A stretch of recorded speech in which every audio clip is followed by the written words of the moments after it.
தயிர் வடை பண்ணுறதுக்கு உளுந்து 1/4 கிலோ ஊறி இருக்கு. 1 மணி நேரத்துக்கு முன்னாடியே ஊற வச்சாச்சு. நல்லா ஊறிடுச்சு. அதுக்கு தேவையானது என்னன்னு பார்க்கலாம்.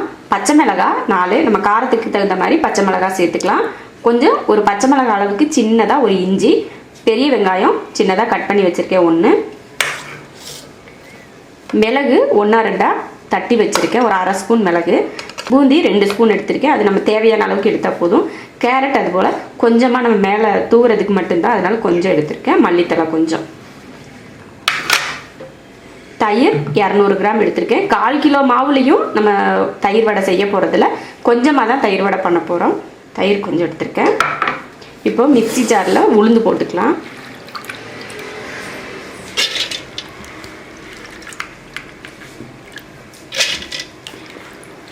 உளுந்து கூடையே பச்சை மிளகாயும் சேர்த்துடலாம்.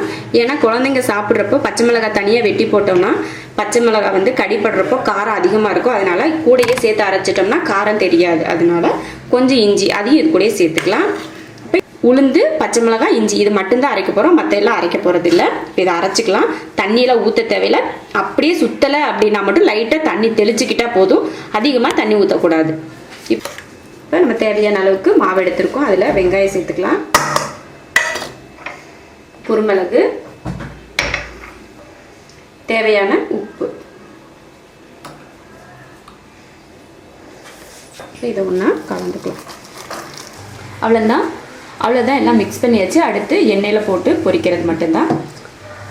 கையில் தண்ணி தொட்டுக்கணும். தண்ணி தொட்டுட்டு மாவு எடுத்து இப்படி உருண்டை பிடிச்சிட்டு இப்படி போட்டுக்கணும்.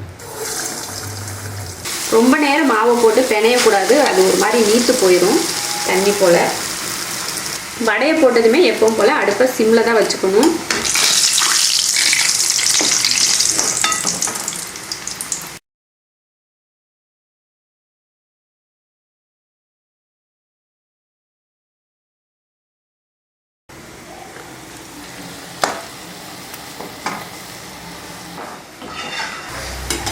நல்லா ப்ரௌன் கலராக மாறிடுச்சு. இப்போ வடை எடுத்துக்கலாம்.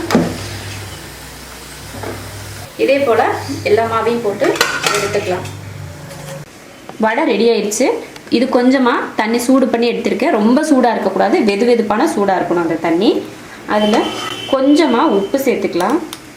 ஏற்கனவே உப்பு போட்டிருக்கோம் வடையில், அதனால் கம்மியாக உப்பு சேர்த்தா போதும்.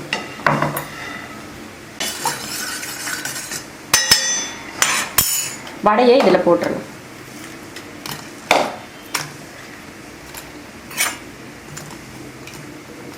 நாலு வடை மட்டும்தான் போடுறேன், மற்றதெல்லாம் போடலை. கொஞ்சம் ஒரு 2 நிமிஷத்துக்கோ ஒரு 3 நிமிஷத்துக்கோ தண்ணியில் ஊறட்டும் வடை. அதுக்கப்புறமா நம்ம எடுத்துக்கலாம். இப்போ வடையை எடுத்துடலாம். 2 நிமிஷம் ஆச்சு. இந்த மாதிரி புழிஞ்சு எடுத்துக்கணும் வடையை, தண்ணி இல்லாமல் புழிஞ்சு இது போல் புழிஞ்சு எடுத்தாச்சு. அடுத்து தயிர் இருக்குது. தயிர்லையும் லைட்டாக உப்பு போட்டு கலந்துருக்கேன். தயிரில் போட்டு 2 நிமிஷம் ஆச்சு. இப்போ நம்ம சாப்பிட்றதுக்கு இதை மாற்றிக்கலாம்.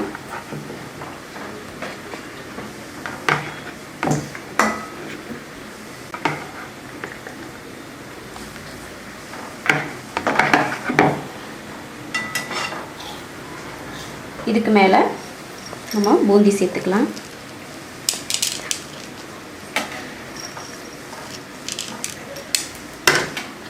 கொஞ்சம் கேரட்,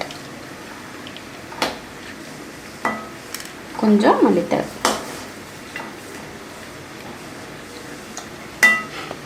அவ்வளோதான், தயிர் வடை ரெடி ஆயிடுச்சு.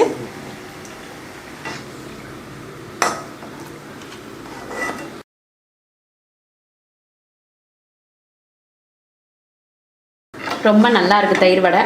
நீங்களும் இது போல் தயிர் வடை பண்ணி பாருங்கள். ரொம்ப டேஸ்டியாக இருக்குது. பிடிச்சிருந்தா லைக் பண்ணுங்கள். மற்றவங்களும் பார்க்கணுன்னு நினச்சிங்கன்னா ஷேர் பண்ணுங்கள். மறக்காமல் சப்ஸ்கிரைப் பண்ணுங்கள். நன்றி.